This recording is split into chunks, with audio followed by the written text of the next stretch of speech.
Boa noite a todos, sejam muito bem-vindos. Hoje teremos a palestra do Dr. Maurício Gon, que dispensa apresentações.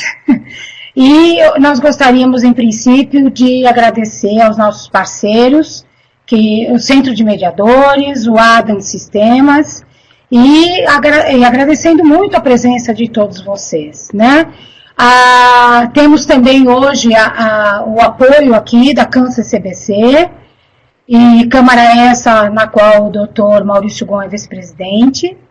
E o desenvolver dessa palestra será dessa forma. O Dr. Maurício, ele vai interagir com as pessoas. Então, no desenrolar do tema, as pessoas que tiverem interesse de fazer perguntas, podem colocar suas perguntas nesse espaço de perguntas e respostas, e o Dr. Maurício vai interagindo com todos dentro do possível, ok? Sejam bem-vindos, boa palestra para todo mundo. Estou passando a palavra para o Dr. Maurício. Alô, boa noite a todos. Eu sou Maurício Gon Santos, sou brasileiro, residente já há algum tempo, alguns anos, aqui nos Estados Unidos, com participação muito intensa em processos de arbitragem e processos de mediação, tanto aqui nos Estados Unidos quanto no Brasil.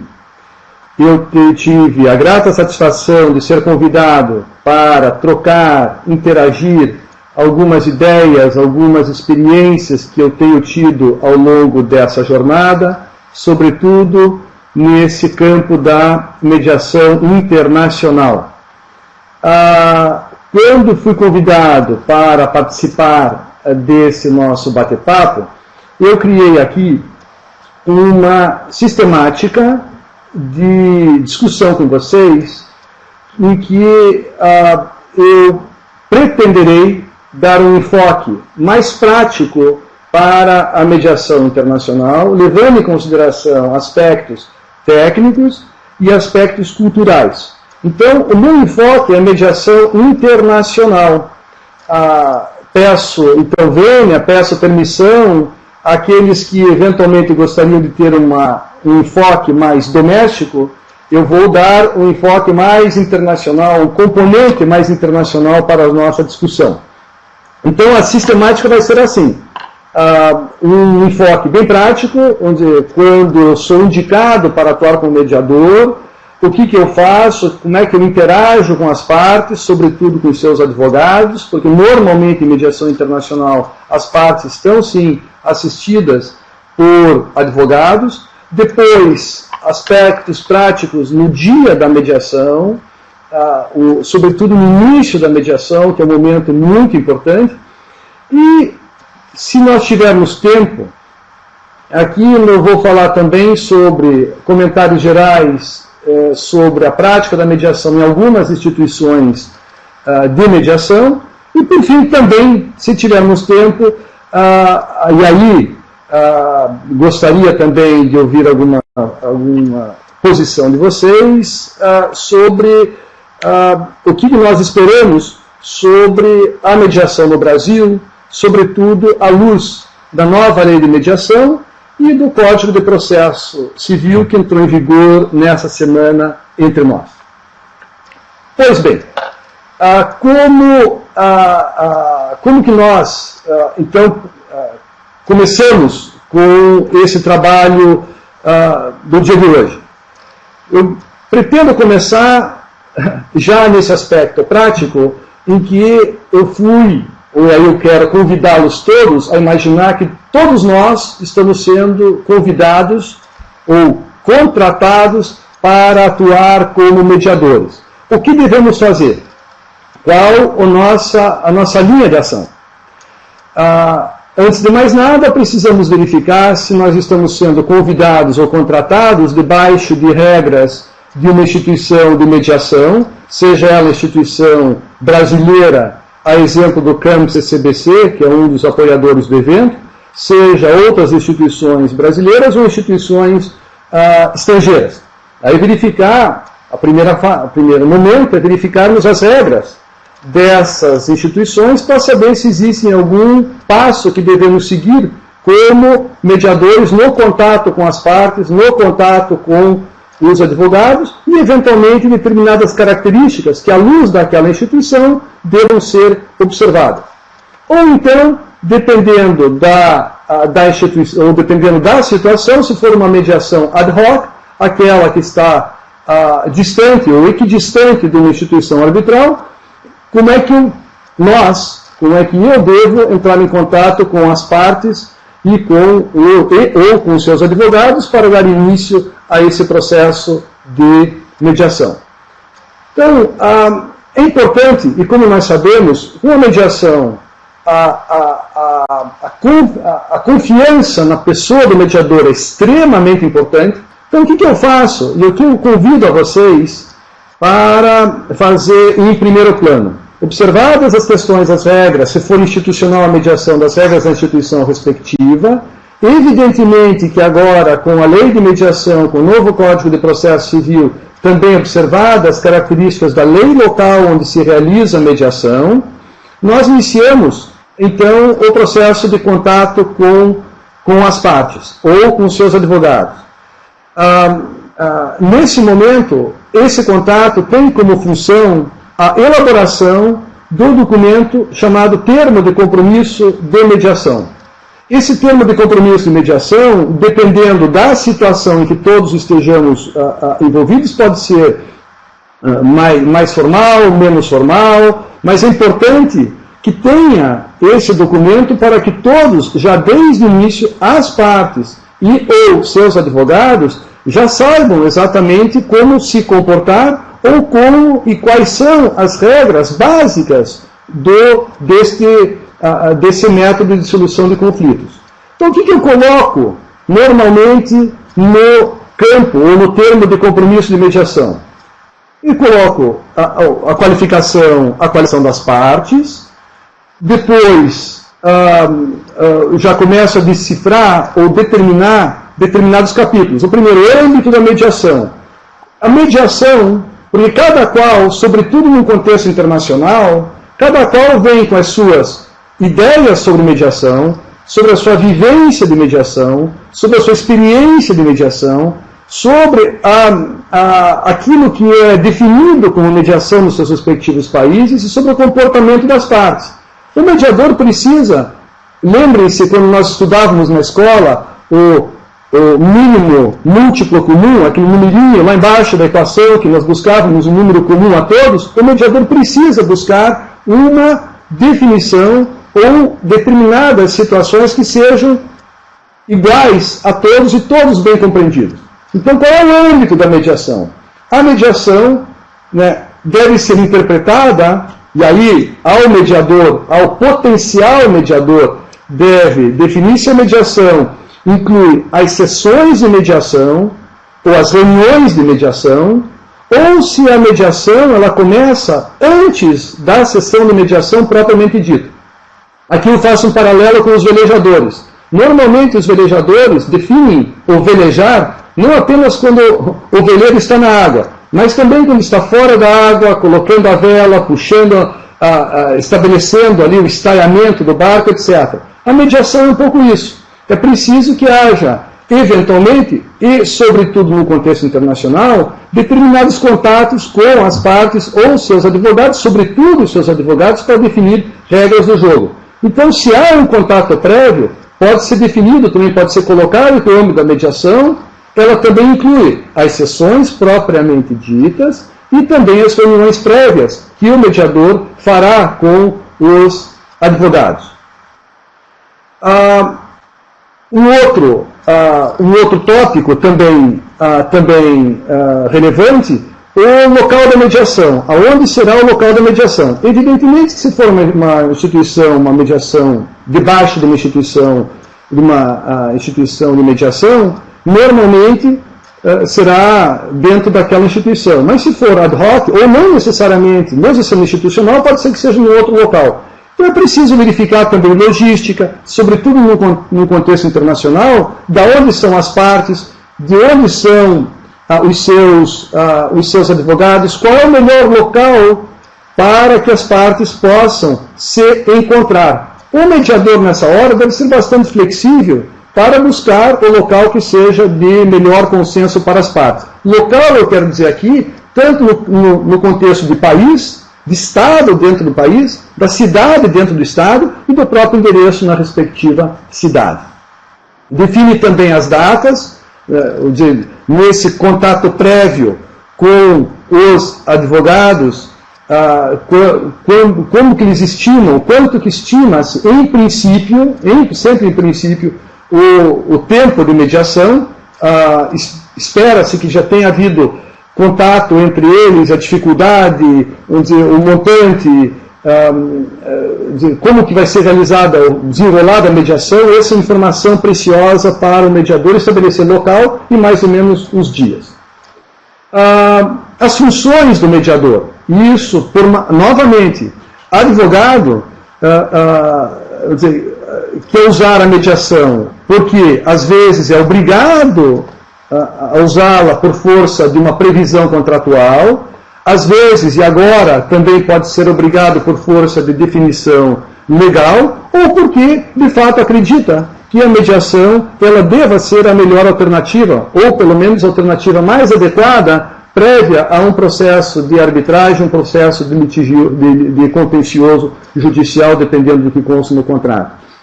Então, como definir as funções do mediador, e sempre aí o mediador demonstrando também as características da mediação, como celeridade, confidencialidade, informalidade, ainda que as partes tenham já noção dessa informalidade da mediação, é importante que isso seja dito desde logo para que também as partes, e sobretudo os seus advogados, fiquem absolutamente acordes com respeito a essas tão importantes características.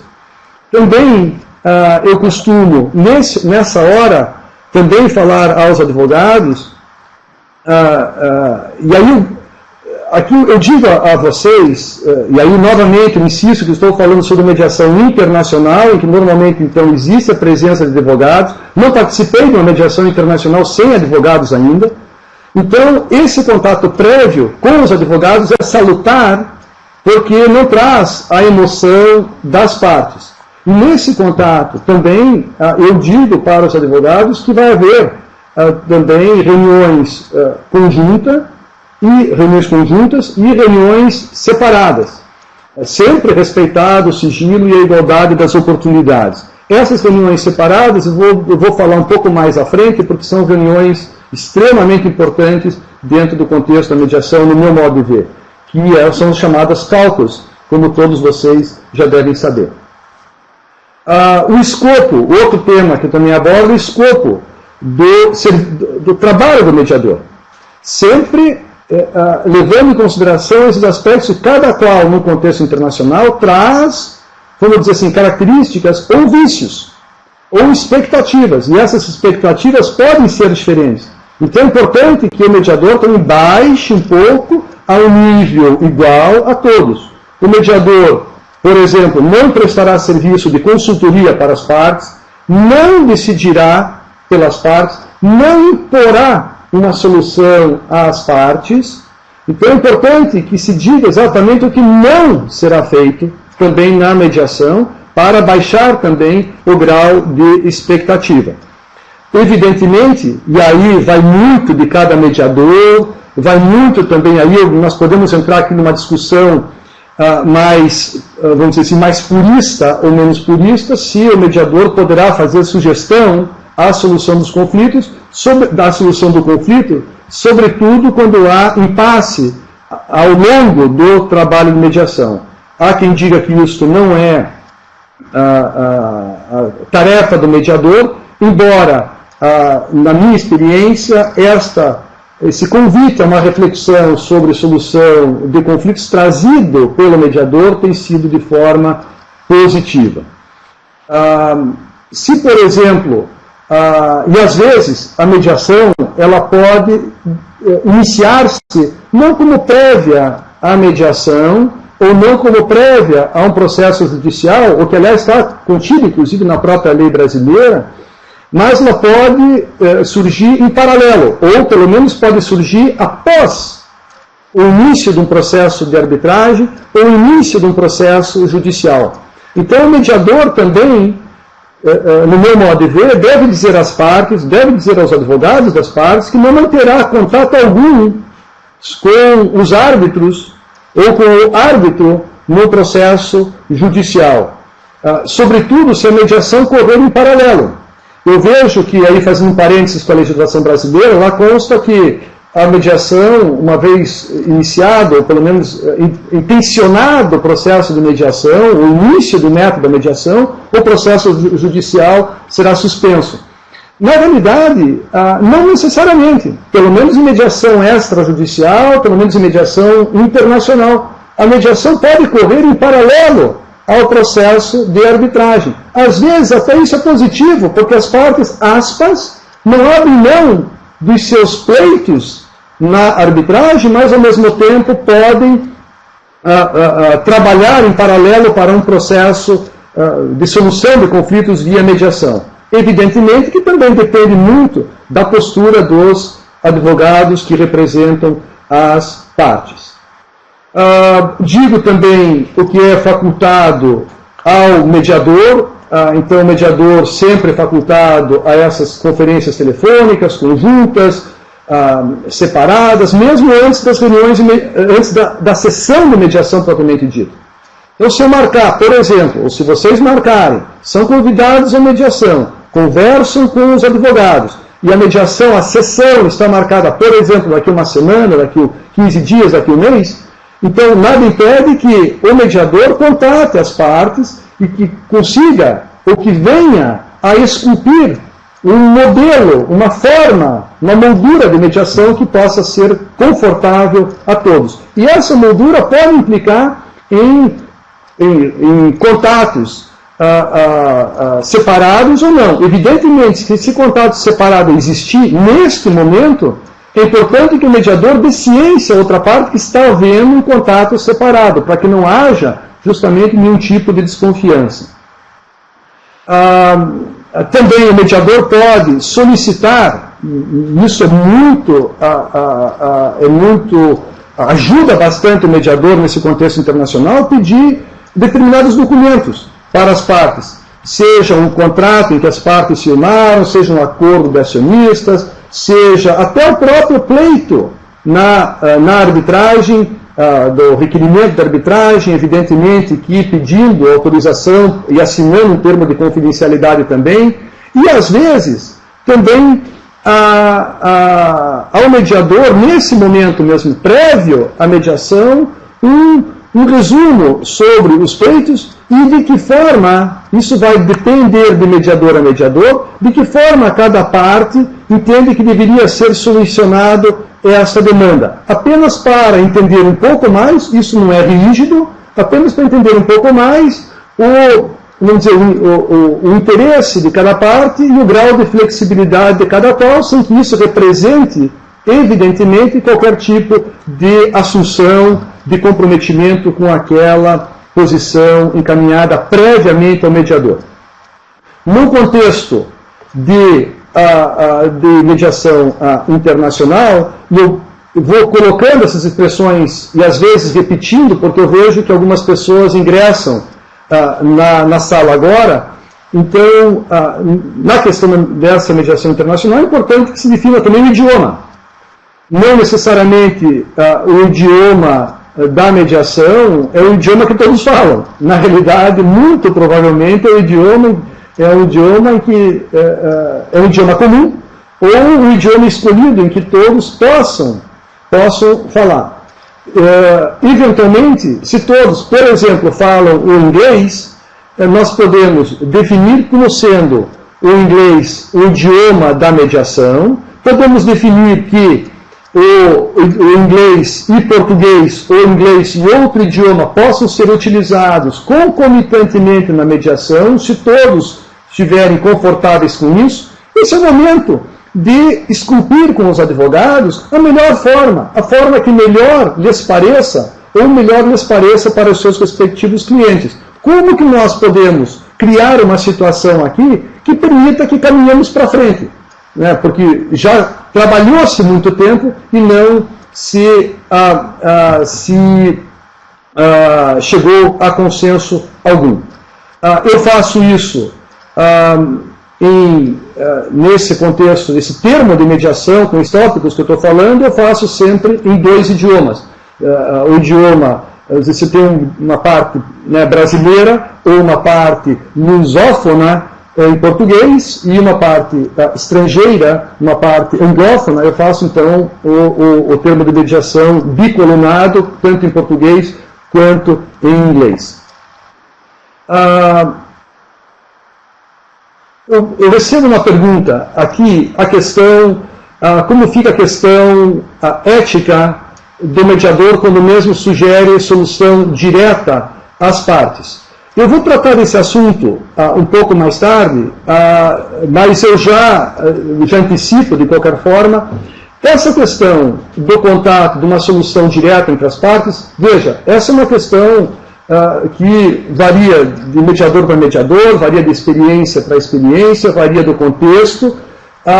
Quando as partes estão conversando e o mediador percebe que existe, após diversas reuniões, que existe um impasse, e esse impasse está levando, ou levará quase que imediatamente ou automaticamente ao término da mediação em função desse impasse, eu acho que nada impede que o mediador faça reflexões sobre consequências negativas. Não necessariamente sugerir alternativa, porque essa alternativa sempre é das partes e não do mediador. Às vezes o que é certo para o mediador não significa que seja certo para as partes. Às vezes o que é bom para o mediador, como sendo o acordo ideal, não é bom para as partes. Mas, diante do impasse, no meu modo de ver, é permissível e, dependendo da situação, até recomendável que o mediador faça com as partes determinadas consultas, ou consulte o que acontece se essa posição mais arraigada, essa posição, vamos dizer assim, final, seja ela arraigada ou não, mas essa posição dita para o mediador, olha, essa posição final do meu cliente, ou se o próprio cliente diz, esta é minha posição final, e o mediador sabe que essa posição não levará a um consenso, e vice-versa, cabe ao mediador, no meu modo de ver, explorar um pouco as consequências da não realização da mediação, para ver se pode sair das partes alguma alternativa que desvie ou que saia do impasse criado. Nesse contexto que eu menciono a questão da aspas dessa sugestão às partes. Voltando ao termo, as partes também é importante a questão da representação e assessoramento. Então, as partes vão participar da mediação. A parte que vai participar da mediação tem poderes para comprometer aquela parte, para assinar, caso haja um acordo, assinar e comprometer aquela parte a cumprir aquele acordo. As partes os advogados, ou as pessoas que representarão essa parte, elas têm poderes para isso. Isso é importante que tragam esses poderes de representação para que todos fiquemos bem à vontade com a participação de cada qual. Também coloco no termo de mediação que as partes estão me indicando, então eu estou aceitando, né, porque existe então esse contrato entre mediador e partes, também com a minha qualificação. Também a questão, já no termo, a declaração de independência do mediador, o mediador já informa nesse termo que não possui qualquer vínculo pessoal ou profissional com as partes, ou o mediador também deve declarar que não existe qualquer interesse que possa macular a sua independência ou a sua imparcialidade.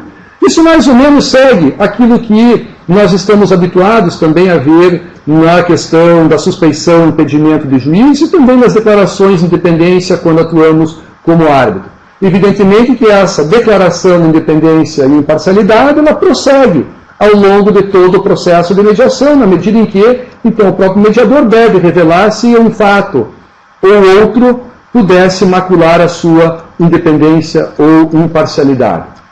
Eu estou recebendo aqui mais 2 ou 3 perguntas. Se vocês me permitirem, eu vou só terminar de abordar aquilo que eu acho importante no termo, aí eventualmente eu posso estar já abordando essas perguntas que estão sendo feitas.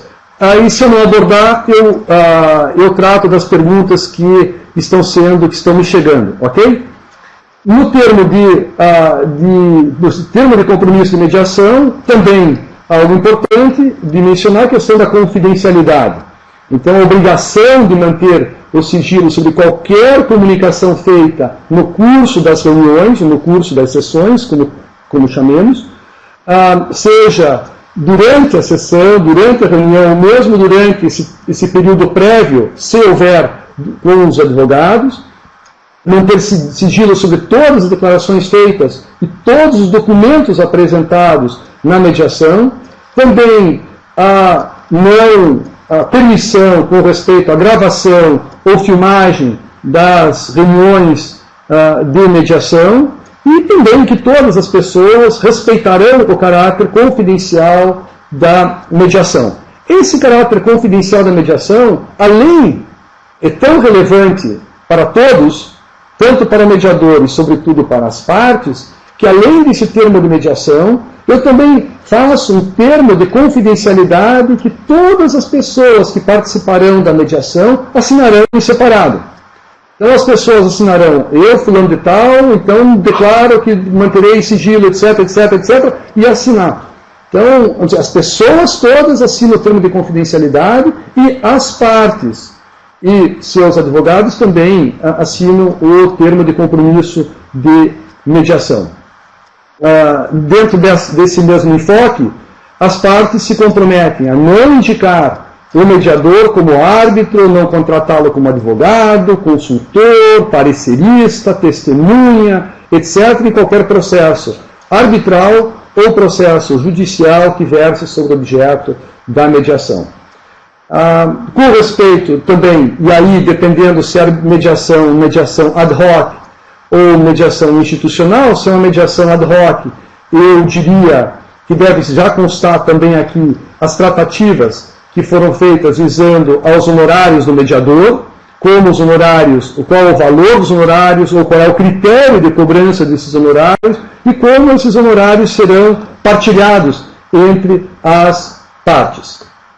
Também, eventualmente, pode o mediador já deixar claro se, eventualmente, se criar um valor fixo, se esse valor fixo estará, ou nele estará incluído eventual reunião adicional, ou se os dias inicialmente previstos,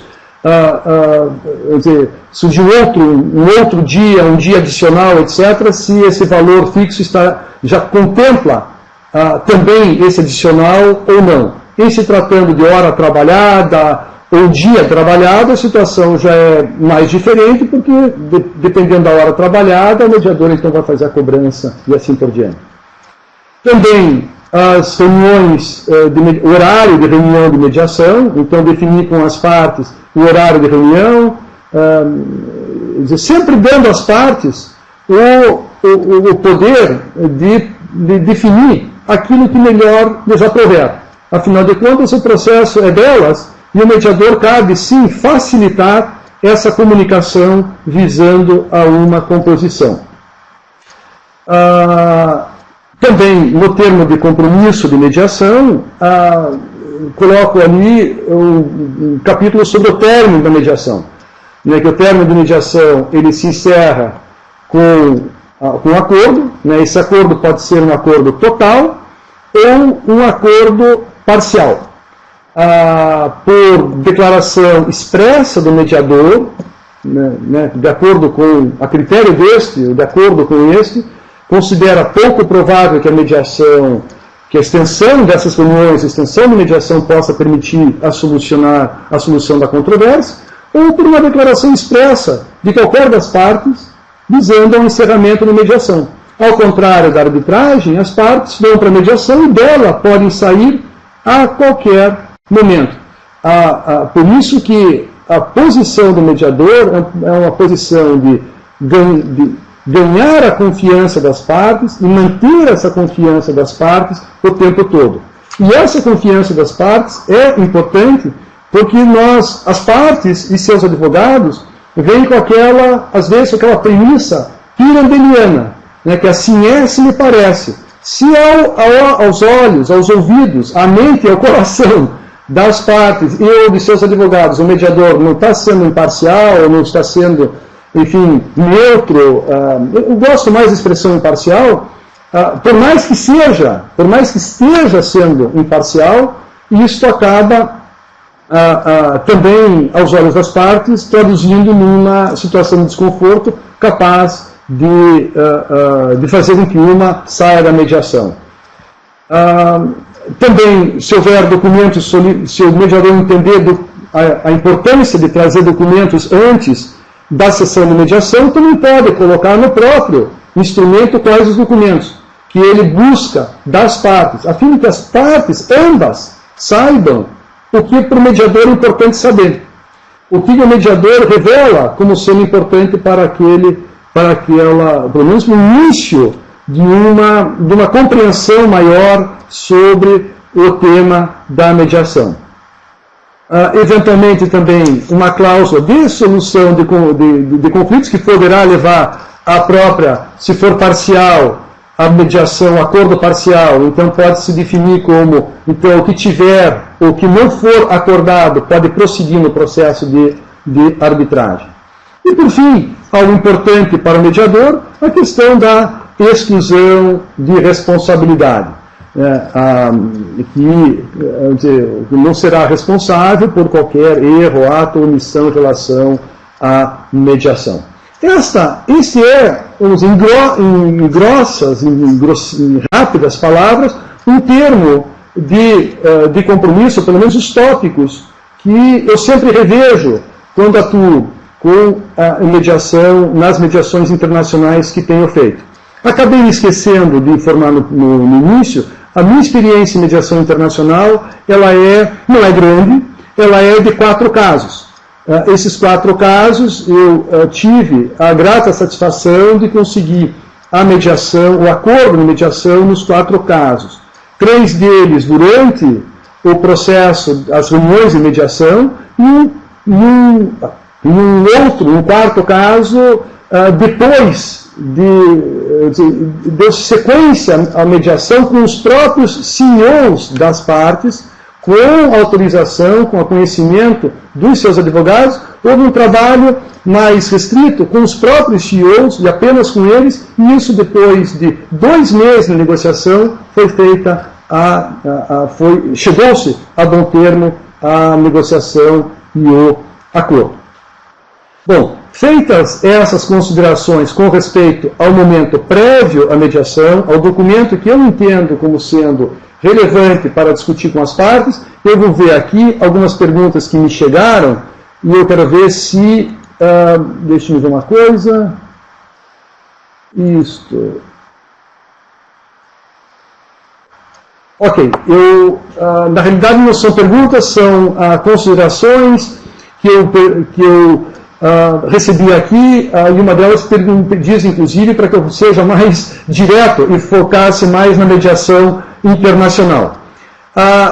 Eu estou pretendendo estabelecer, eu me penitencio a Tatiane eventualmente por uma certa frustração, mas o contexto internacional é um contexto, vamos dizer, as técnicas da mediação, elas existem, devem ser aplicadas aqui ou acolá, mas deve ser levado em consideração essas características culturais. Características culturais vão desde idioma, cultura propriamente dito, escolaridade, e como as partes foram, o meio em que as partes cresceram, se desenvolveram ou fazem negócio. Esse meio de negociação, esse meio de comportamento, deve também o mediador tomar em consideração.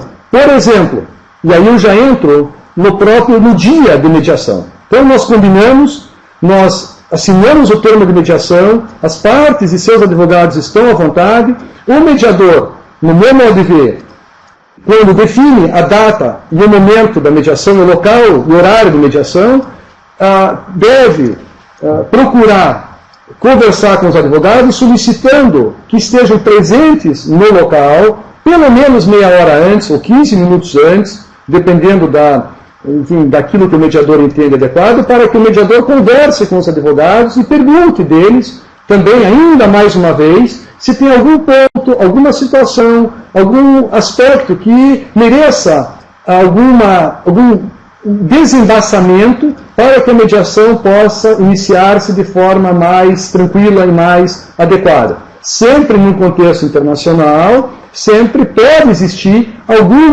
ainda alguma filigrana ou alguma situação de maior ou menor importância que a juízo daquela parte, que a juízo daquele advogado mereça um esclarecimento adicional. E esse esclarecimento pode ser feito antes mesmo de iniciada a sessão de mediação, a fim de que os advogados possam levar aos seus respectivos clientes a informação, porque isso pode vir do próprio cliente, aquela pergunta feita, ou aquele questionamento feito pelo respectivo advogado. Bom, aí nós chegamos na hora da mediação.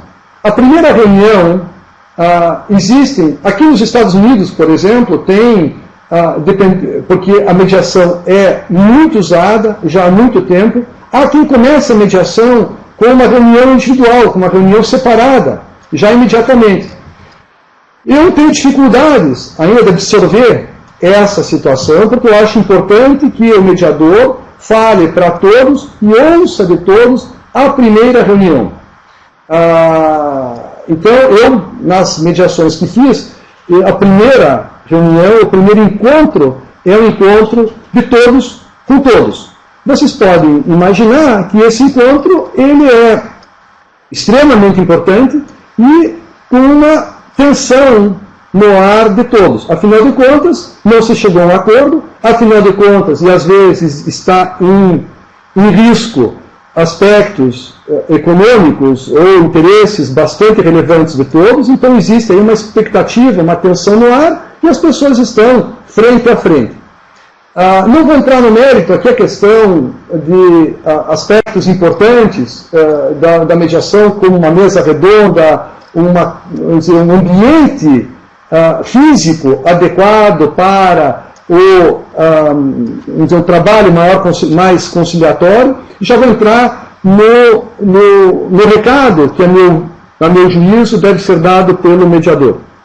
Por exemplo, se a mediação, e aí vai também um aspecto muito importante cultural, se a mediação está marcada para iniciar-se às 9 horas da manhã, 9 horas da manhã é 9 horas da manhã. Não é nem 9h05, muito menos 9h10. Se para nós, brasileiros, 9h10 é algo como sendo 9 horas espichada, não deixa de ser 9 horas, para um estrangeiro, para um americano, 9 horas é 9 horas. Este fato de chegar-se à reunião minutos mais tarde, ainda que seja poucos minutos, isso quebra, isso traz também uma dificuldade inicial que não precisava. Então é importante que o mediador, na reunião prévia, no contato prévio, ou se falar diretamente com as partes, mas novamente na mediação internacional o contato é prévio com os advogados, insistir para o fato da importância que todos estejam na sessão de mediação, na sala de mediação, enfim, X minutos antes, para que no horário combinado possa de fato se iniciar.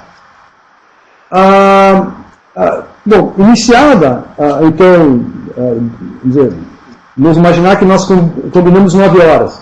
Deu 9 horas, então o mediador, evidentemente, de uma forma, e aí vai sempre o bom senso do mediador para transformar aquela reunião numa reunião mais positiva, mais conciliatória, mais proativa possível. Então, cumprimentar as pessoas, também falar um pouco sobre si.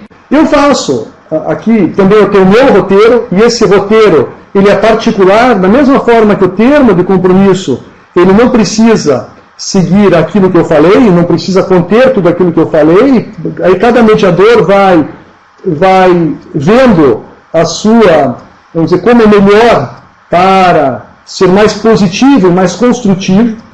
A mediação, eu aprendi que é mais ou menos como andar de bicicleta. Nós podemos ler vários livros sobre como andar de bicicleta, nós vamos aprender a andar de bicicleta andando. E na medida em que andemos de bicicleta, mais, ou melhor, mais à vontade estaremos com a bicicleta. Então, eu tenho meu roteiro para conversar com as partes no dia da mediação. Esse meu roteiro diz o seguinte, ou pelo menos enfoca, mais ou menos, guardando uma ou outra particularidade, informa as partes que esse momento inicial é o momento para nós deixarmos claro qual é o método, qual é a moldura desse quadro, né? Não é o momento de estabelecer aqui, não é o momento de colocar nenhuma posição ainda das partes.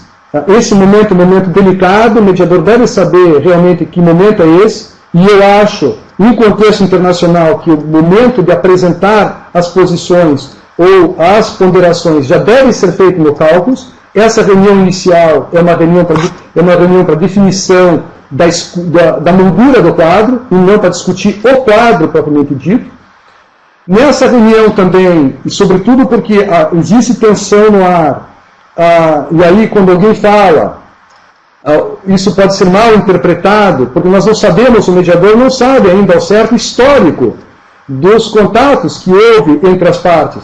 Então, eu já digo para as pessoas assim, olha, para mim, o silêncio significa eu não concordo.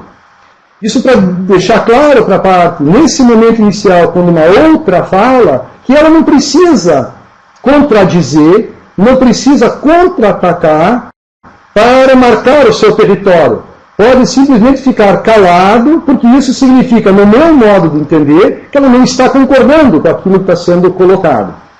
Evidentemente que também, e aí vai questões como desligar, deixar o telefone celular desligado, principalmente o celular desligado, mesmo que haja uma situação de importância. Não custa perguntar para as partes se existe alguma situação de importância que possa ser objeto de uma interrupção na reunião de mediação, e evidentemente que, como todos somos humanos, é possível que alguém tenha uma questão pessoal, uma questão familiar, que pode ser objeto de interferência, e aí não sejamos rígidos a ponto de não permitir nenhum contato, seja de que natureza for. Então, que seja desligado, ou que pelo menos deixe o telefone celular no silencioso.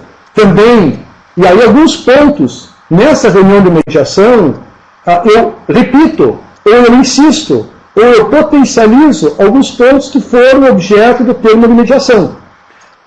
Por exemplo, a questão que não será gravado, não será filmado, essas reuniões, dependendo da extensão da mediação, se for mais de um dia, e se as partes estiverem todas num hotel específico, também o mediador pode dizer que, eventualmente, as partes poderão ver o mediador em contato com uma das partes ou com o advogado de uma das partes. Isso não significa que esteja conversando sobre a matéria, objeto da mediação. Mas se ainda assim, esse contato pessoal sobre o dia, sobre o futebol, sobre isso e daquilo, se ainda assim um contato pessoal do mediador com uma das partes ou com um dos seus advogados, no coffee break, encontrando no lobby do hotel, perguntando, etc., etc., então o mediador também pode perguntar se as partes gostariam que houvesse uma total, vamos dizer assim, aspas, blindagem do mediador no contato fora da mediação. Acho difícil que as partes tenham essa rigidez, mas, novamente, nós estamos lidando com aspectos culturais diferentes. É importante que todos sintam-se confortáveis. Se isso gera um desconforto, leva o assunto para essa reunião da moldura do quadro para ouvir das partes aquilo que melhor lhes deixam confortáveis. Na questão, nessa reunião, estou ainda nessa reunião inicial, estou falando com as partes e seus advogados. Eu procuro também falar um pouco sobre mim, sobre a minha formação, minha formação, eu sou advogado, e todos nós, os advogados que atuam em mediação, sobretudo os advogados que atuam como mediadores na mediação, sabem a dificuldade. Sabem que muita gente acha a mediação um processo sem importância, porque é simples, porque é um bate-papo, porque é um chá das 5. Não. A mediação é extremamente importante e ela é extremamente desafiadora para o advogado. O advogado, todos nós sabemos que nós, no consciente ou no subconsciente, quando nós ouvimos alguém falar algo para nós, um problema, nós estamos quase que como cacuete profissional desenvolvendo até no subconsciente uma formação de quem está certo e quem está errado. O advogado, o mediador, deve desnudar-se dessa situação.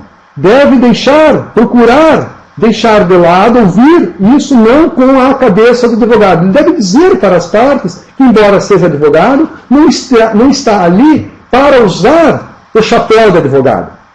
E isso também tem uma importância, quem sabe, igual ou mais importante ainda, porque às vezes as partes vêm para a mediação, também no contexto internacional, onde houve uma ruptura na comunicação, e essa ruptura pode ser uma ruptura linguística, pode ser uma ruptura também de que as partes chegaram a uma situação de impasse porque não estão sabendo se comunicar, até no idioma, vamos dizer assim, comum. E o advogado mediador, e aí me penitencio também para aqueles que não são advogados, mas eu digo isso pela minha experiência própria como advogado, dizer que eu não estou ali para ouvir e para ser advogado de ninguém. Já está no termo.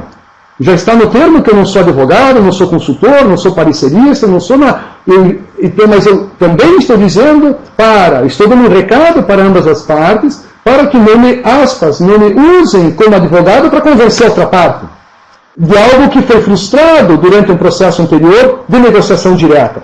O advogado está ali para ouvir ativamente as posições, tentar descobrir o interesse e tentar fazer com que haja uma aproximação visando a um acordo.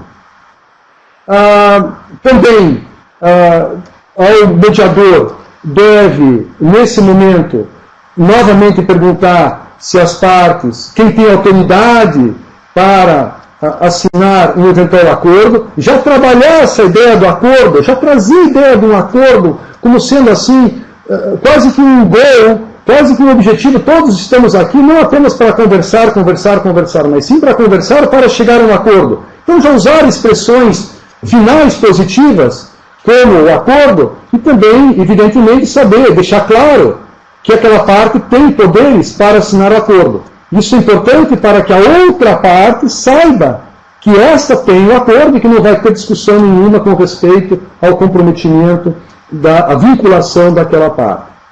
Um outro aspecto que me parece também positivo, também construtivo, é o mediador, nessa hora, perguntar se alguém já teve alguma experiência, qualquer que seja, com mediação, ou com conciliação, ou qualquer método que se assemelhe à mediação ou conciliação. Novamente, nós estamos falando num contexto internacional, então pode ser que tenha peculiaridades de cada qual, que a pessoa sinta-se à vontade. Nesse momento, quando o mediador convida, alguém tem alguma experiência de mediação, e se a pessoa, e aí, se ninguém tiver, o mediador pode, qualquer experiência, pode ser até mediação escolar, mediação com o filho que teve na escola, alguma coisa que possa trazer uma conotação positiva para a reunião, essa pessoa já traz, já traz um componente que possa ser positivo. Evidentemente que essa experiência pode ter sido negativa. Aí cabe justamente ao mediador verificar se é o caso, explorar um pouco mais o porquê que não aconteceu e eventualmente até deixar claro que essa situação difere dessa que está aqui, etc, etc. Mas essa interação inicial com as partes e aí é com as partes, mais com elas do que seus advogados, é importante para que também se desenvolva uma linha adequada para os trabalhos. A questão da confidencialidade, sempre é bom deixar claro também, isso para as partes, porque vejam, o termo de compromisso de mediação foi discutido com os advogados, foi assinado pelos advogados e pelas partes, mas às vezes as partes nós não sabemos ao certo grau de inserção das partes à discussão daquele termo. Então o mediador também cabe reprisar ou repisar nesses termos para que todas fiquem absolutamente tranquilas e confortáveis com o trabalho. O termo cabe ao mediador, então, como as partes que estão participando da mediação assinaram um termo de confidencialidade, então o mediador pode ter em mãos ali aquele termo de confidencialidade, pode inclusive fazer uma espécie de uma chamada, dizer assim, olha, então eu tenho aqui o termo do senhor João, Pedro, José, Antônio, etc. Nós temos aqui o Pedro, José, Antônio estão na sala, então pronto, estão todos confortáveis e que todos assinaram o termo de confidencialidade, enfim, que nós podemos começar a mediação. Aí eu parto, nesse momento mesmo da reunião, eu parto para a definição da mediação.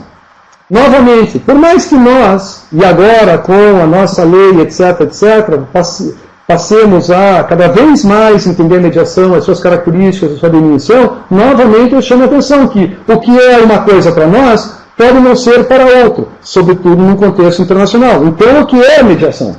Então, qual é a função do mediador? A função de atuar como uma pessoa neutra para facilitar essa negociação entre as partes visando a uma composição.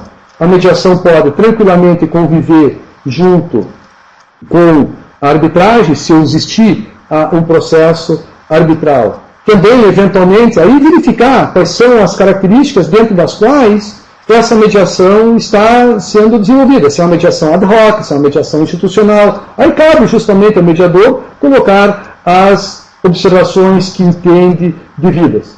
Também a questão pode fazer comentário também das diferenças culturais, que o mediador está atento a essas diferenças culturais, para que também as partes saibam que o seu comportamento, o seu gesto, a sua voz, da forma como estão habituadas a usar o comportamento, a voz, etc. Nós sabemos que existe uma comunicação corporal, e essa comunicação corporal, gestional, ela pode também variar de lado a lado. E isso tudo também cabe ao mediador também informar que, às vezes, tem situações particulares de cada parte, não significa necessariamente dizer uma ofensa ou isso, que as pessoas relevem eventual situação corporal ou mesmo verbal. Aí eu parto para, nesse momento também, o papel que tem as partes, os advogados das partes e o mediador, ainda nessa primeira reunião de mediação, ainda nessa primeira fase da primeira reunião de mediação ou a primeira fase da reunião única de mediação. Então, aí, nesse momento, então, qual é a função, qual é o papel das partes? Qual é o papel das partes? Aí eu olho, aí eu me dirijo, porque eu sei exatamente quem está presente na sala, eu me dirijo exatamente, olhar exatamente para as partes, sempre com a cautela de olhar para ambas as partes, e não para uma parte só. Então, eu digo que esse processo é o processo delas, né, até para deixar claro que elas têm voz ativa, que eu espero que haja aqui uma posição, um comportamento construtivo, que elas usem, tenham os melhores e maiores esforços para a obtenção de um acordo. Também digo para elas que elas procurem, na medida do possível, entender a posição da outra parte, colocar-se no sapato da outra parte, na medida do possível. Também espero que todos tenhamos aqui uma posição, um comportamento, uma atitude positiva em relação ao problema, tentando despersonalizar o problema e sim buscar justamente uma atitude positiva. E aí eu já parto para um recado para os advogados. E também esse recado para os advogados, e normalmente, e aí temos que levar em consideração que advogados, vamos dizer, se tiver advogados da common law ou advogados americanos, esses advogados estão, vamos dizer, extremamente confortáveis, ou pelo menos extremamente experientes no processo de mediação, porque já fazem mediação durante muito tempo. Então, é importante que que o mediador entenda essas diferenças, se estiver diante de um advogado entre brasileiro, um advogado anglo-saxão ou advogado americano, que estabeleça justamente que o papel do advogado não é o papel de advogado, a mediação não é um processo legal. Embora o acordo de mediação tenha repercussões legais, o processo, a dinâmica da mediação não é uma dinâmica legal como é uma dinâmica, legal no sentido estrito, é uma dinâmica mais cooperativa, não legal no sentido que se ocorre na arbitragem ou no processo judicial. E aí eu falo sobre o papel do mediador, né, o meu papel propriamente dito. E quando eu falo do meu papel, eu falo aquilo também, insisto, para que as partes bem entendam aquilo que estava no termo de compromisso. O que o mediador não é. No lugar de definir o que o mediador seja, na realidade eu procuro dizer aquilo que o mediador não é, para que também baixe a expectativa das partes sobre aquilo que podem, eventualmente, usar do mediador para as suas conveniências. Então, o mediador não é o advogado das partes, não é o árbitro, não é o juiz. O mediador não é aquela pessoa que será convencida pela outra parte, e assim por diante. E aí vai muito de cada mediador, vai muito de cada situação, vamos dizer, internacional ou outra, e cada mediador dizer, neste momento, pode deixar para este momento, ou pode deixar para reuniões separadas, que eventualmente o mediador poderá, ao longo do processo, se entender que isso seja positivo, pode oferecer algumas reflexões, algumas contribuições, visando aí a uma melhor aproximação para um consenso.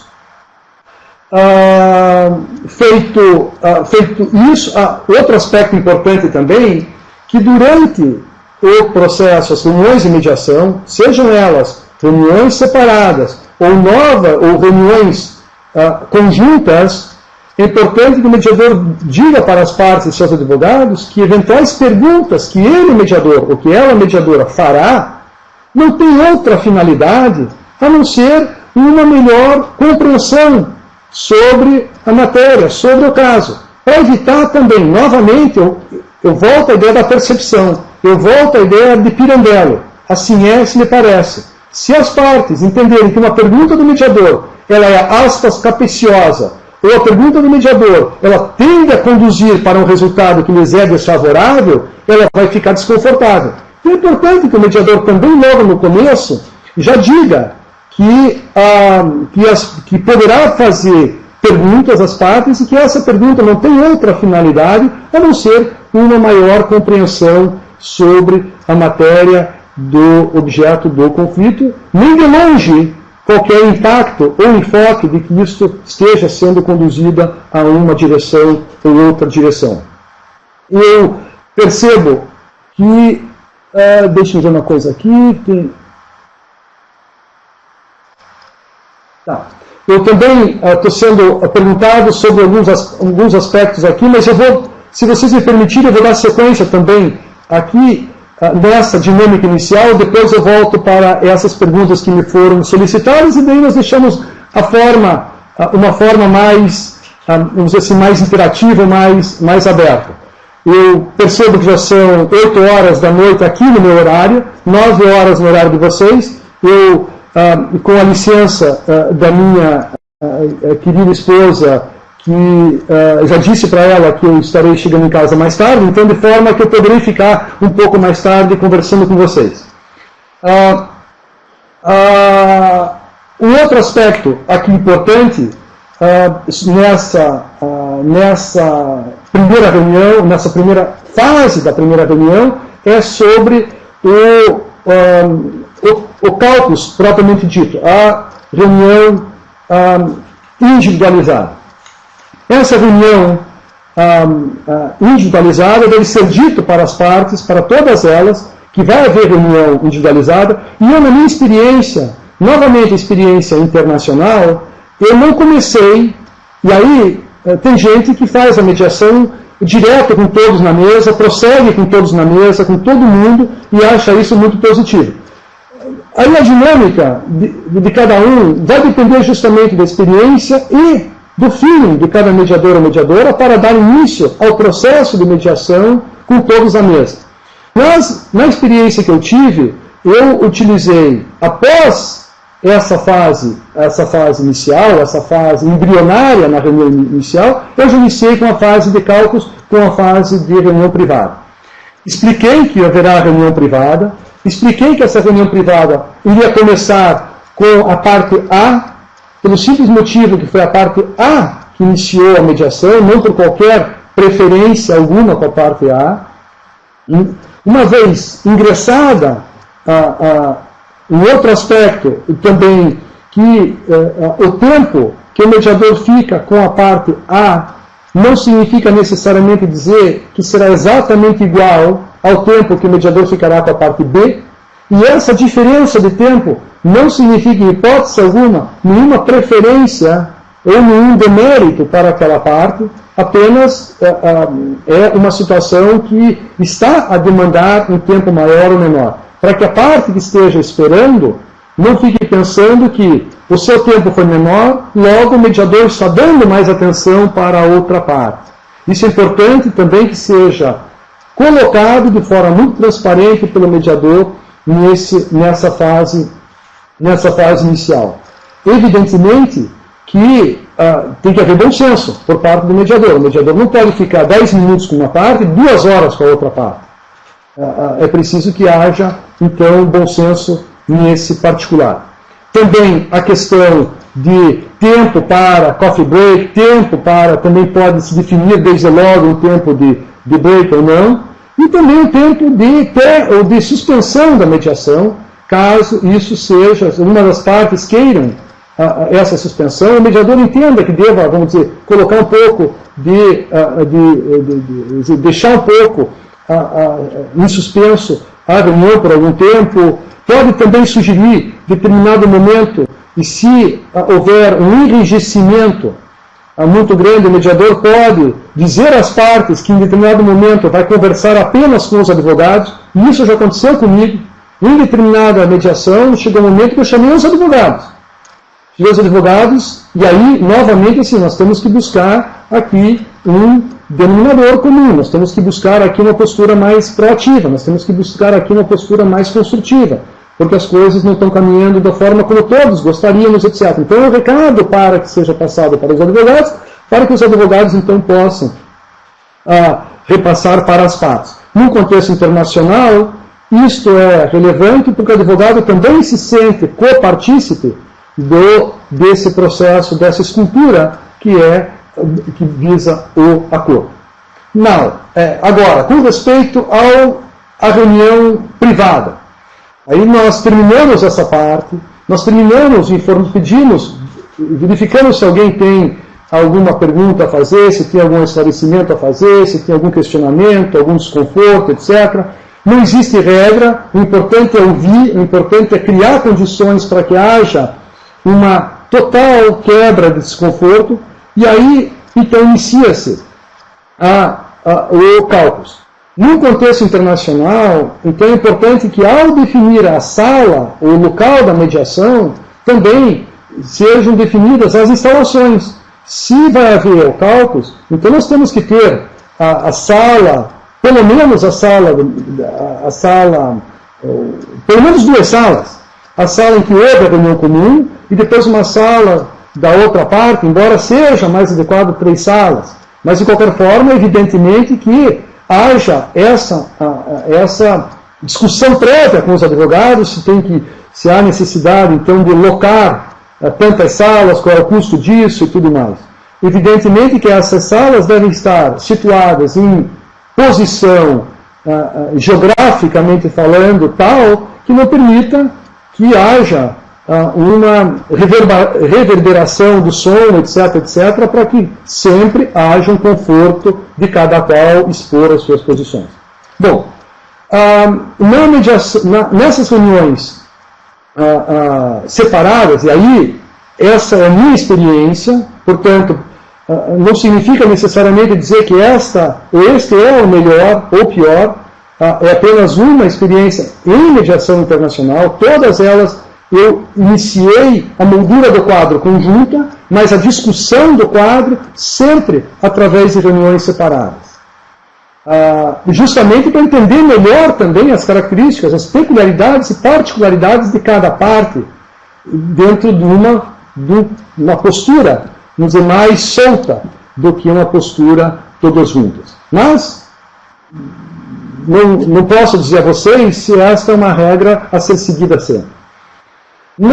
Uma vez então definido, uma vez então caminhada para a sala, ouvindo então a parte que trouxe a mediação, simplesmente porque foi ela que trouxe, não por qualquer outro motivo de preferência, então começa-se a discutir com as partes, melhor dizendo, com a parte e seu advogado ou seus advogados.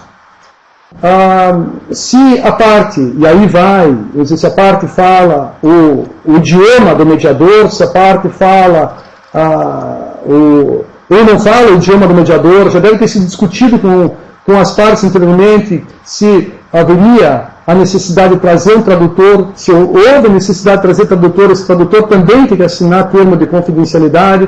Então, às vezes, o tradutor ele é importante para a parte, porque a parte pode expor a sua ideia no seu idioma. Por mais fluente ou por mais compreensão que tenha no idioma estrangeiro, na hora de expor o seu real problema, às vezes a parte tem a maior tranquilidade de expô-lo dentro do seu respectivo idioma. Ou, se o mediador tem conhecimento sobre esse idioma, é até melhor que seja, vamos dizer, dispensado o tradutor, e isso também deve ser colocado na reunião prévia à mediação, porque o mediador, vamos dizer, às vezes, a ideia do telefone sem fio. Então, às vezes, o tradutor, isso acontece também em processos arbitrais, em processos judiciais, às vezes o tradutor, o intérprete, às vezes acaba interpretando, traduzindo, não exatamente como gostaria que fosse feito pela parte. Então, se o mediador tem conhecimento sobre o idioma, já conversa com as partes antes e diz assim, olha, que a mediação pode ser traduzida, pode ser, melhor dizendo, colocada na língua que as partes bem quiserem. Aí vai lá para a parte A, ou o CEO fala em português, outra parte fala inglês, etc. Evidentemente que não pode ter uma pleiade de idiomas, porque ninguém também tem, aí começa a complicar um pouco. Mas, nesse contexto internacional, e sendo o inglês essa língua franca, pelo menos na minha experiência, tem sido funcionado assim, e confesso, não houve ainda necessidade de apresentação ou a inserção de um tradutor. Então eu pergunto, quem falará primeiro? E sempre pergunto para as partes. Eu costumo, nesse momento, me dirigir às partes, porque é delas, o caso é delas. Elas devem expor o seu problema. E aí, também costumo dizer que o que elas falarem não significa que eu vá transportar para outro lado. Isso é importante. Dizer, se a parte não quer que eu diga, que eu revele para a outra parte alguma afirmação, etc., eu não revelarei. Não revelarei mesmo. Mas eu sei, pelo menos eu tenho essa informação. Pelo menos eu registro, eu digiro essa informação, eu processo essa informação. Mas se por qualquer motivo isso não deve ser revelado a outra parte, não será revelado. Isso é importante para que a parte sinta-se completamente à vontade para que isto seja apresentado. Também, se a parte quiser conversar comigo separadamente, não com o seu advogado, quiser conversar comigo, também me coloca à disposição. Isso estou falando ainda na reunião particular, na reunião separada. Evidentemente que eu converso também com o advogado e pergunto se ele se sente à vontade que eu faça esse diálogo, se eventualmente a parte quiser que eu faça diálogo separado. Normalmente, a parte, num contexto internacional, não vai pedir que o seu advogado sempre esteja presente. Mas, de qualquer forma, essa também é uma forma de ser colocado. Aí eu pergunto para a parte, como que a disputa, sobre a ótica dela, como que a disputa começou, por que a disputa começou, como que a pessoa vê aquela disputa, como que a pessoa vê o conflito, como que a pessoa vê uma solução para aquele conflito, e assim por diante. E aí, a partir daqui, não tem muito mais a dinâmica, a não ser aquela dinâmica do impasse que eu mencionei no começo. Essa dinâmica do impasse vai se revelar, vai se revelar mais lá na frente, quando, ouvindo para cá, levando o assunto, conversando com a outra parte, fazendo um ping-pong de lá e cá, aí o mediador poderá, a mediadora poderá aí levar a questão para sugestões que eu mencionei no começo, sugestões que eu chamo sugestões, reflexão sobre um eventual impasse, consequências do eventual impasse. E aí, se o mediador for conhecedor da matéria objeto do conflito, e aí nós podemos entrar aqui numa discussão, até, vamos dizer assim, que muita gente trava, que é a discussão se o mediador deve conhecer a matéria do conflito ou não, se o mediador deve conhecer as técnicas de mediação, pouco importando a matéria objeto do conflito. Essa é uma discussão quase que infindável, nós vamos ter aqui posições de lado a lado.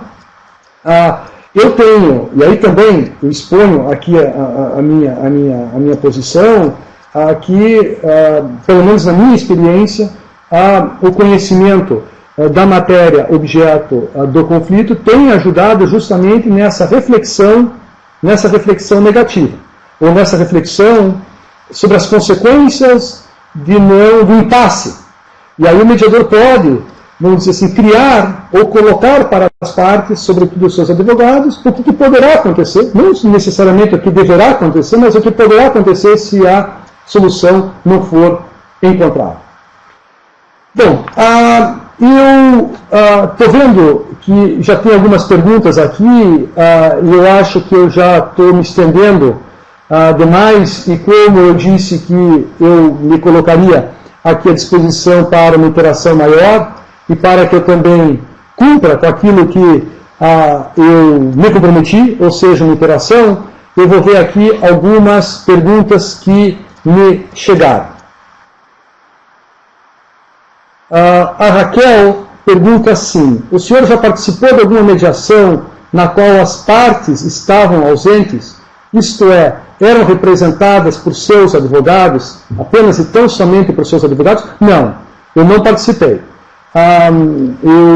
As mediações que eu participei foram mediações em que as partes estiveram presentes. E acho, via de regra, importante que as partes estejam presentes, para que a mediação tenha vamos dizer, seja a mediação, até busca ter mais uma certa autenticidade. Confesso, Raquel, que se eventualmente as partes vierem, ou seus advogados vierem para mim e disserem assim: olha, nós vamos participar dessa mediação, mas nós temos, primeiro, total poder para representar as partes e vincular as partes.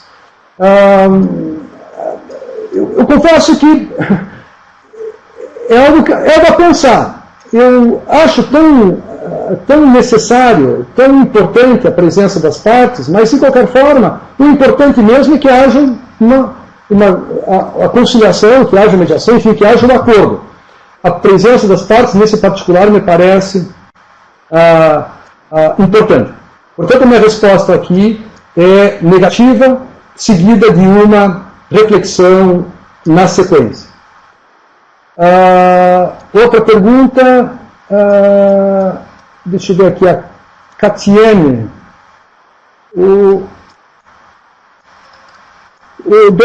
Deve-se colocar o custo do mediador? Quem arca com o pagamento?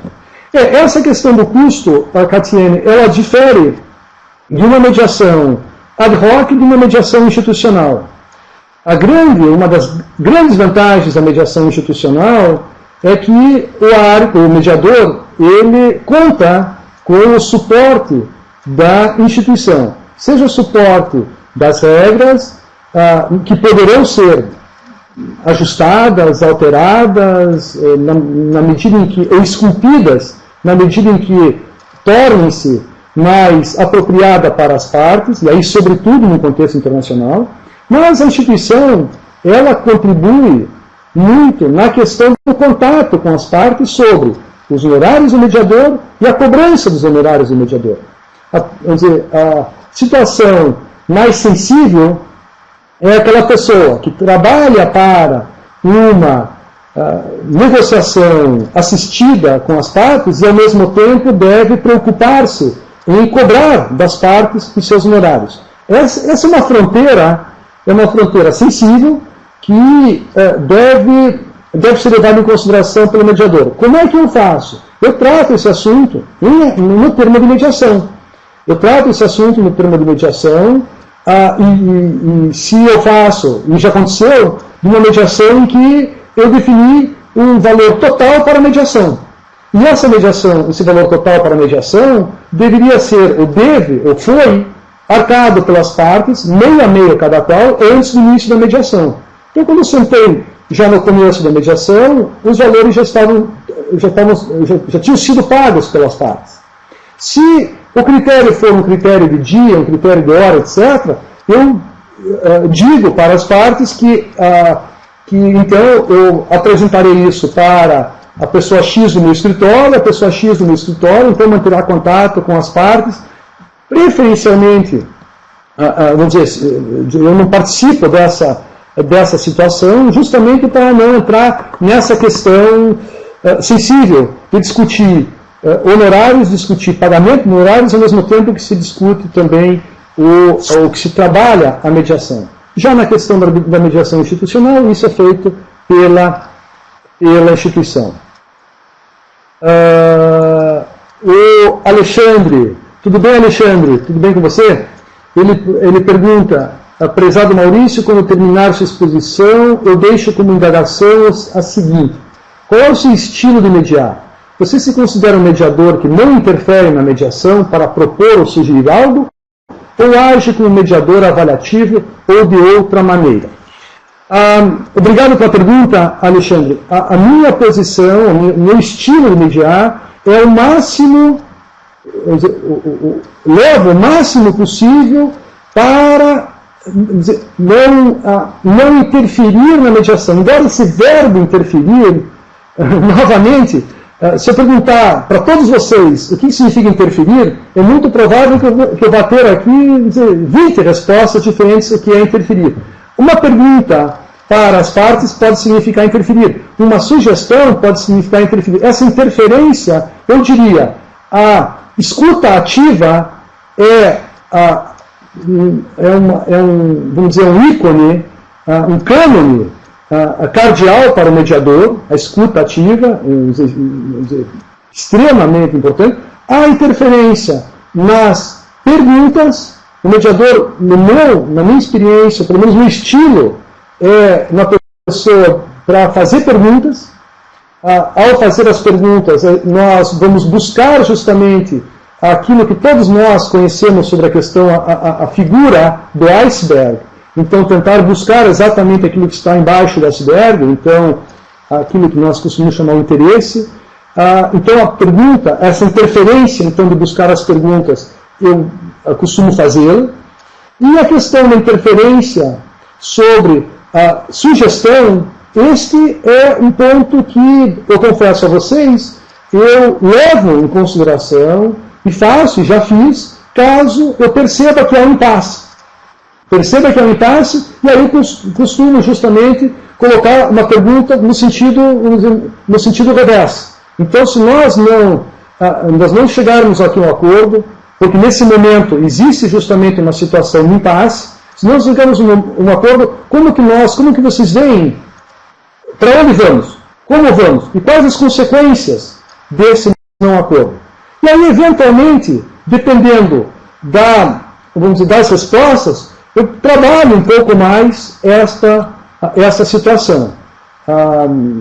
Então, essa vamos dizer, o meu grau aqui de interferência vai dentro desse norte. A Raquel me pergunta: sou brasileira, advogada e mediadora, e atualmente resido nos Estados Unidos.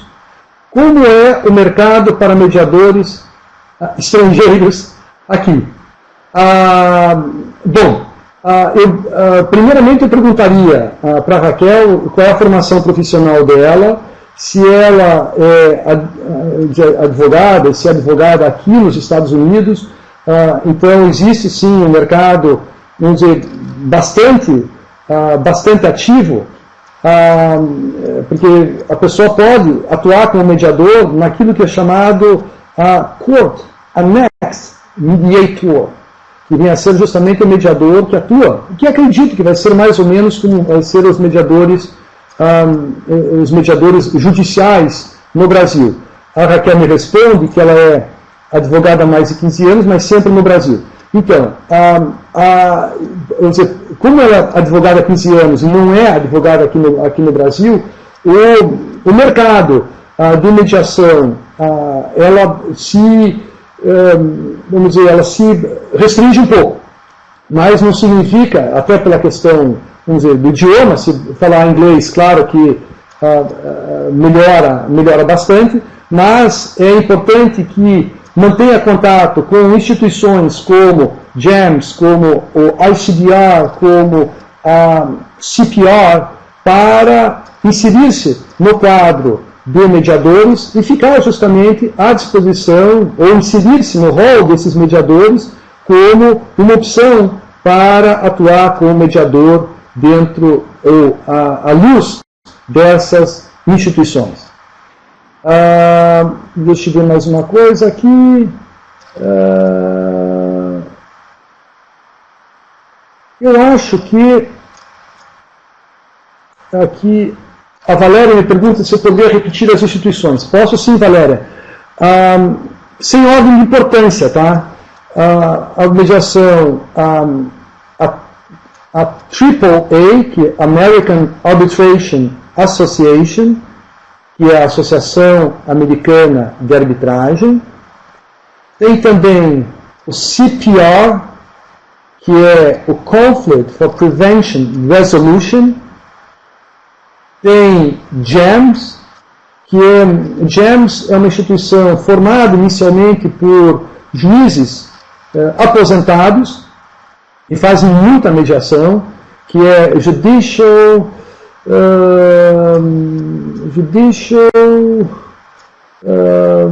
Mediation, mas é GEMS, é J-A-M de Maria S.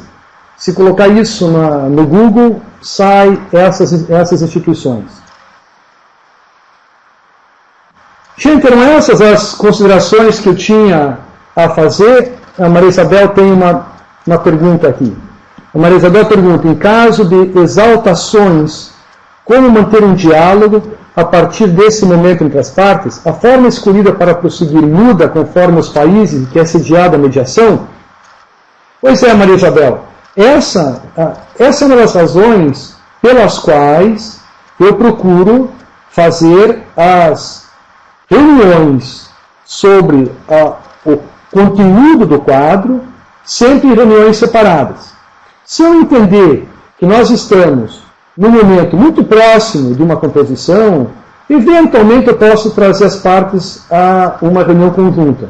Mas normalmente eu volto, depois da reunião da primeira fase conjunta, onde nós discutimos, como eu disse, apenas a moldura do quadro, e eu procuro sempre trazer a discussão em reuniões privadas, em reuniões separadas, justamente para evitar a exaltação, justamente para evitar essa situação de descompasso com a própria mediação, o próprio objetivo da mediação. E aí a exaltação, como às vezes a exaltação, Maria Isabel, ela não precisa nem ser em alto e bom tom. A exaltação pode ser apenas num olhar, num gesto de ombro, porque nós não sabemos o histórico das partes. Nós não sabemos como as partes... Então, às vezes, isso já pode criar uma situação mais áspera para a mediação. Então, por essa razão, eu procuro deixar as partes separadas e trabalhá-las de forma separadas, porque trabalha-se, no meu modo de ver, de forma mais proativa. Mas isso não é regra. Isso não é regra. Se houver exaltação, é importante que o mediador mantenha o controle. E aí vai também pedir imediatamente uma suspensão da mediação, um momento de break, por exemplo. Nesse momento de break, então o mediador chama os advogados ou chama os CEOs, conversa com ambos, porque às vezes tem também um pouco de show. E esse show pode ser até involuntário, não significa ser um show necessariamente proposital. Às vezes a pessoa se exalta porque está envolvida ali uma questão, ou porque tem uma premissa certa ou errada. Então é importante que o mediador trabalhe um pouco isso, porque se queira ou não, isso existiu. E se existiu, é uma lombada no meio do caminho. É um trem que descarrilou um pouco. Esse trem tem que voltar no trilho. Não adianta ignorar isso, porque a parte, se for colocado na frente da outra parte, é como um e-mail enviado. O e-mail foi enviado. Não adianta pedir desculpas depois. O e-mail foi enviado. A seta foi lançada. Como que trabalha isso? Então, para evitar que a seta seja lançada, que o e-mail seja enviado, que a fala, que a exaltação seja feita na frente do outro, e isso estrague, contamina, polua o ambiente, é importante que haja essa reunião individual. Não sendo individual, eu faço isso que eu acabei de mencionar.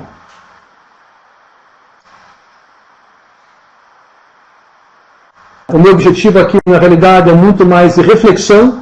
Nós todos sabemos que não há uma receita clara, não existe uma receita rígida.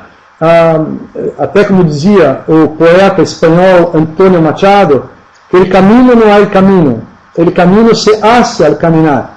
Então a mediação, ela é um processo de caminhar constante. E ao caminhar nós aprendemos cada vez mais a dar melhores passos. Então, eventualmente, aí nós podemos, na sequência, trazer aí uma outra discussão, uma outra fase de discussão. Estou vendo aqui que tem mais perguntas, me desculpem. Me desculpem. Os honorários são diferenciados com ou sem acordo? Na minha opinião, não. O mediador deve tratar deve, aspas, vender o seu tempo, independentemente dos valores em questão. Então, se, por exemplo, se a causa for uma causa extremamente complexa, ou uma causa de repercussão pecuniária, econômica, gigantesca para as partes, o mediador pode estabelecer um honorário que a ele, ou a mediadora, que a ele soa mais compatível dentro do tempo que vai destinar, dentro do grau de complexidade, do grau de pesquisa, do grau de envolvimento, mas atrelar, se eu entendi bem a pergunta, atrelar os honorários da mediação a um êxito da mediação ou determinar situações diferenciadas para o êxito, eu acho que é um campo perigoso. A Michele pergunta: boa noite. Tudo bem, Michele. Gostaria de saber a possibilidade de trabalhar com a mediação internacional fora do Brasil. Tribunais internacionais aceitam mediadores estrangeiros? É necessário fazer um doutorado em Direito Internacional ou em Relação Internacional? Na sua opinião, em qual área seria melhor? O senhor tem algum livro de mediação e arbitragem internacional para me indicar? Bom, são várias perguntas. Eu gostaria de saber a possibilidade de trabalhar com mediação internacional fora do Brasil. Tribunais internacionais aceitam mediadores estrangeiros? A resposta é sim. Os tribunais... Na realidade, essa pergunta, Michele, tribunais internacionais... Na realidade, o mediador ele vai servir às partes. Não vai servir a um tribunal, a não ser que seja uma mediação judicial. Se for mediação judicial, o mediador precisa estar lá selecionado, cadastrado perante ao judiciário ou a uma lista previamente definida por aquele sistema judicial. Se não me falha a memória, isso consta até na própria lei de mediação brasileira, em que a mediação judicial tem lá o cadastro, esse cadastro será observado pelos tribunais de justiça locais, etc. Então, nesse particular, vai haver necessidade de ser cadastrado. E aí o cadastro vai ser feito à luz daquilo que cada local entender. Mas eu trabalho mais não na mediação judicial, eu trabalho mais na mediação extrajudicial, ou seja, extratribunal, seja o tribunal arbitral ou seja o tribunal judicial.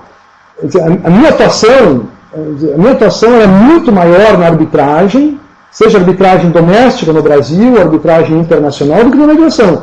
A mediação tem sido uma prática iniciada aí há 2 anos e que com essas 4, 5 mediações que eu mencionei, todas elas não nasceram, não brotaram de um tribunal, mas sim através das partes antes do processo arbitral, ou antes do processo judicial, ou das partes, porque a cláusula de solução de conflitos assim determinada, ou pelas partes, ou seus advogados, quando já apresenta a arbitragem e sentiram a necessidade de buscar uma mediação paralela. Nesse particular, eu digo a você, Michele, que também você poderá, vamos dizer, ser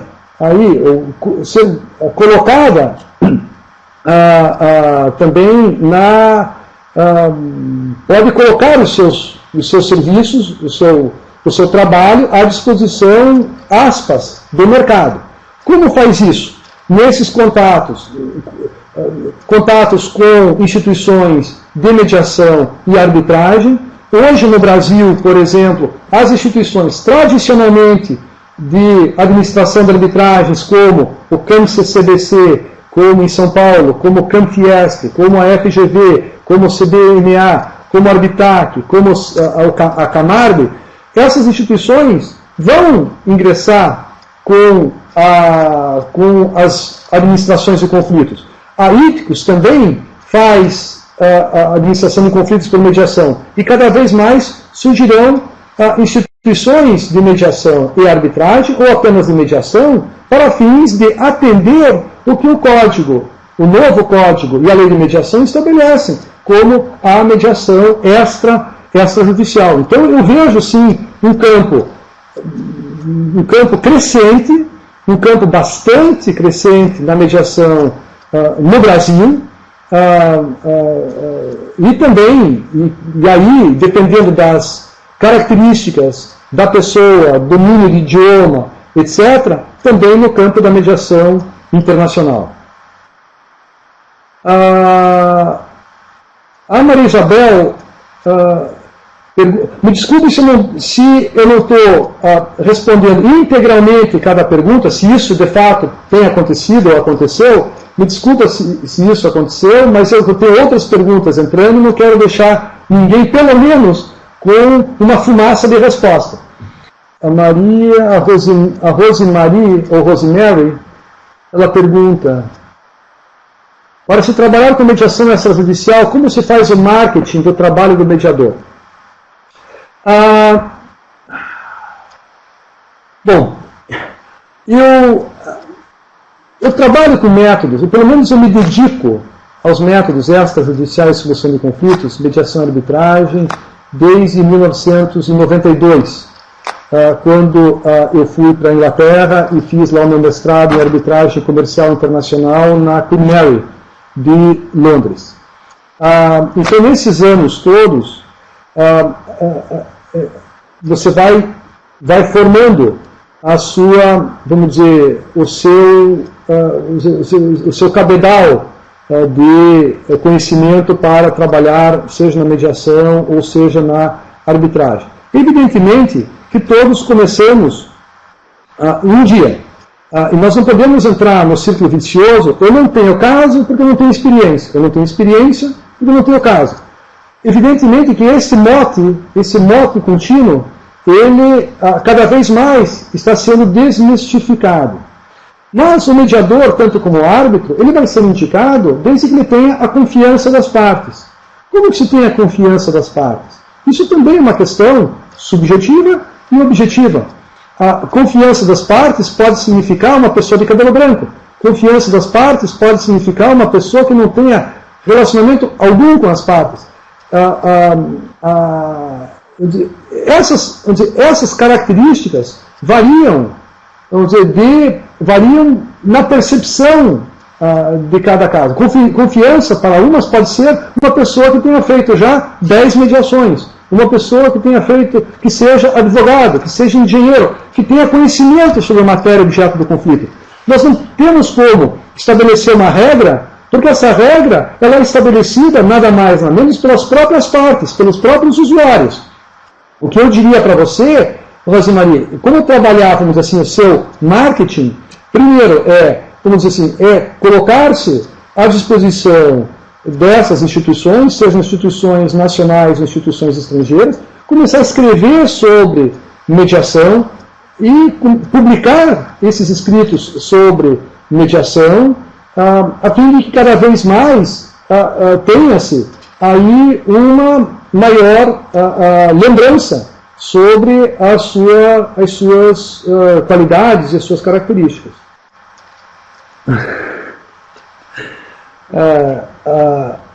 Eu tenho a pergunta da própria Ithicus aqui. Poxa, a Ithicus está me judiando aqui. Manda um e-mail para minha mulher lá dizendo que eu vou chegar mais tarde, viu? A nossa pergunta para o senhor é se o senhor poderia nos contar sobre a dinâmica dos seus casos nos Estados Unidos e o que o senhor ressaltaria como uma consideração importante para nós mediadores no Brasil. Quais as principais diferenças e quais os conselhos que o senhor daria? Bom, eu acho que muitas dessas perguntas, Sandra, eu tratei de respondê-las ou de abordá-las, de certa forma, na minha exposição. Eventualmente, o que nós podemos fazer é criar uma pergunta específica, daí você me convida de novo para uma nova exposição. Mas tentando, para não deixá-la frustrada, com ausência de resposta alguma, ou pelo menos para também não deixá-la frustrada dizendo assim, olha, está aí, as respostas estão naquilo que eu já disse, você poderia nos contar sobre a dinâmica dos seus casos nos Estados Unidos. Bom, a mediação nos Estados Unidos parte de um princípio, parte de uma premissa básica, que é a experiência das partes em mediação. A experiência das partes e a experiência dos advogados em mediação.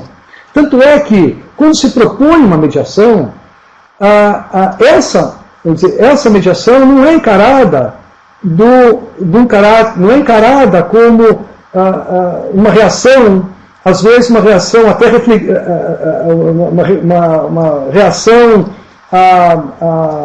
negativa das partes, dizendo assim, olha, não adianta conversar com ela, não adianta ir para uma mediação, porque eu conheço ela é assim mesmo, não vai dar certo, e não sei o que, vai ser perda de tempo, vai ser apenas mais um degrau na escada, vai ser perda de tempo, dinheiro, etc, etc, nada adianta.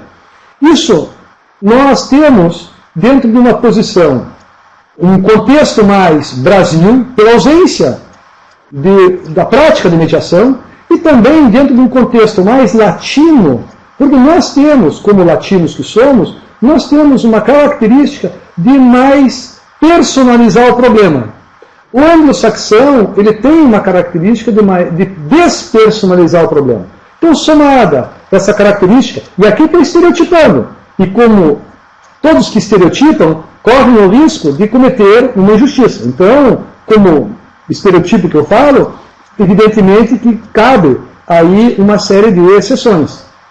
Mas então, essa linha, vamos dizer, essa experiência, essa postura do anglo-saxão, de despersonalizar o problema e de maior experiência, há uma natural recepção maior a um processo de mediação do que dentro do ambiente latino. E aí existe uma outra característica americana, eu falo especificamente dos Estados Unidos, que é o alto custo de um processo judicial e cada vez mais um alto custo do processo arbitral. Por quê? Alguns de vocês já devem ter ouvido falar na chamada discovery, que é a instrução probatória, ampla instrução probatória no processo judicial. Essa ampla instrução probatória significa... Essa ampla instrução probatória significa dizer que as partes devem, como o próprio nome diz, descobrir, devem revelar, devem colocar em cima da mesa tudo que diz respeito ao processo. Esse tudo significa dizer também documentos que são contra os meus interesses. Então, coloca-se tudo. E aí há um descobrimento. E a parte que melhor usar esse descobrimento, essas provas, essas evidências, então que se apresente perante o decision maker, ao juiz ou ao árbitro, e que apresente a sua tese. Esse discovery é extremamente, vamos dizer, ele é longo e extremamente caro. Como as partes sabem que se não fecharem, se não irem de mediação, ainda que, imaginando que também a percepção americana, que a outra parte não é confiável, que a outra parte quer apenas enrolar, ou que a outra parte já se tentou de tudo que não vai dar certo, ainda assim há uma maior inclinação a aceitar a mediação, porque sabe que a penalidade econômica vai ser maior através de um processo adversarial.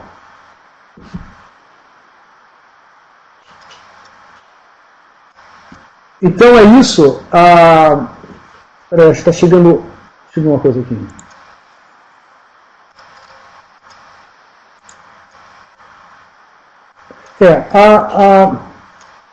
A Raquel está dizendo o seguinte: na minha opinião, a grande diferença aqui é a ausência de resistência, ou pelo menos uma resistência menor enfrentada no Brasil.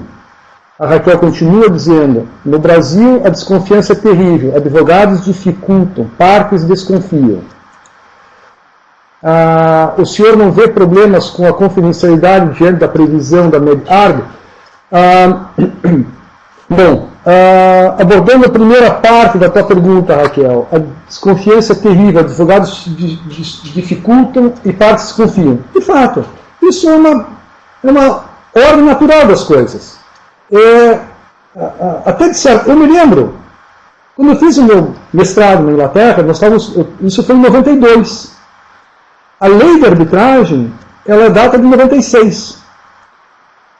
Quando eu voltei para o Brasil e comecei a falar de arbitragem, eu me sentia, e até fui convidado, eu sou de Curitiba, como todos já devem ter percebido pelo meu sotaque, eu sou da República de Curitiba, para usar uma expressão mais moderna, eu fui convidado lá pela Arbitac, que é a instituição vinculada à Associação Comercial do Paraná, para ser o diretor-geral e depois para ser o presidente.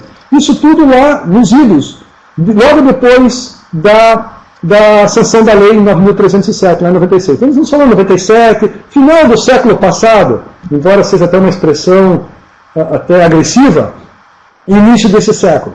Nesse momento, eu falava de arbitragem, eu me sentia, e aí para os mais antigos, me perdoa os mais novos, eu me sentia o verdadeiro Odorico Paraguaçu, naquela novela Bem Amado, que queria inaugurar o cemitério na sua amada Sucupira, e ninguém falecia. E não podia inaugurar o cemitério porque ninguém falecia. Ele queria inaugurar o cemitério. Então eu fazia propaganda da arbitragem para os advogados, para os empresários. Os advogados enxergavam como sendo um assunto ufológico.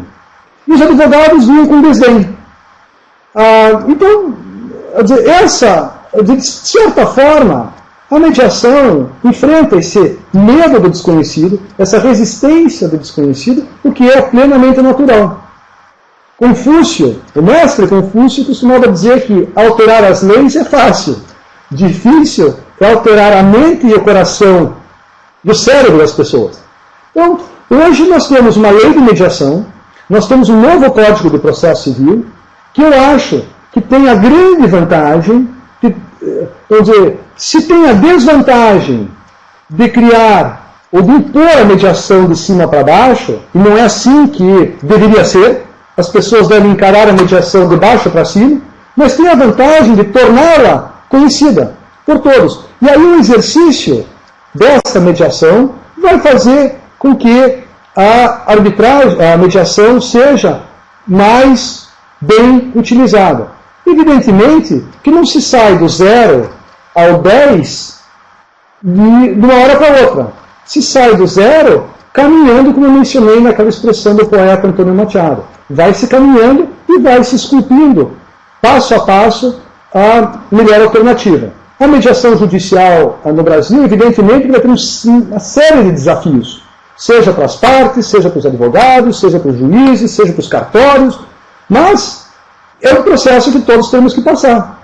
Eu acho que os centros de mediação e arbitragem, os centros, e aí todos, eu falo da mediação extrajudicial, tem um campo extraordinário para oferecer às partes que vão cada vez mais tomar conhecimento da mediação judicial e eventualmente poderão utilizar a mediação extrajudicial como sendo uma opção melhor, dependendo do conflito, dependendo dos valores envolvidos, dependendo da complexidade, etc.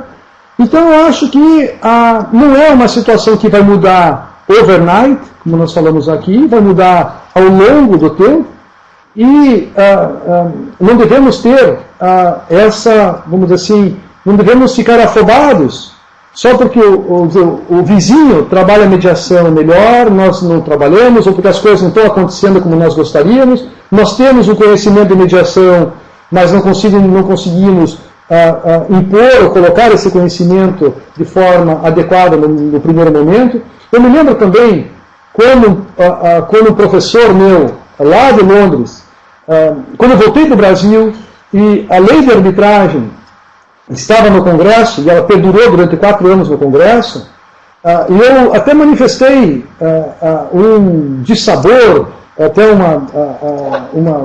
um descontentamento com a demora no processo no Congresso Nacional. Ele disse: Maurício, não se incomode, é assim mesmo. A arbitragem, como a mediação e como outros métodos de resolução de conflitos, não são temas tão sexy assim para despertar a sedução dos nossos membros do parlamento. Então, e também não é assim temas sedutores porque são desconhecidos. Na medida em que passa a ser mais conhecido, e evidentemente que experiências sejam positivas, cada vez mais a mediação se desmistifica e poderá encontrar aí o seu melhor espaço. Bom, gente, tendo em vista aí o adiantado da hora, aqui já são 9 horas, 10 horas aí no Brasil.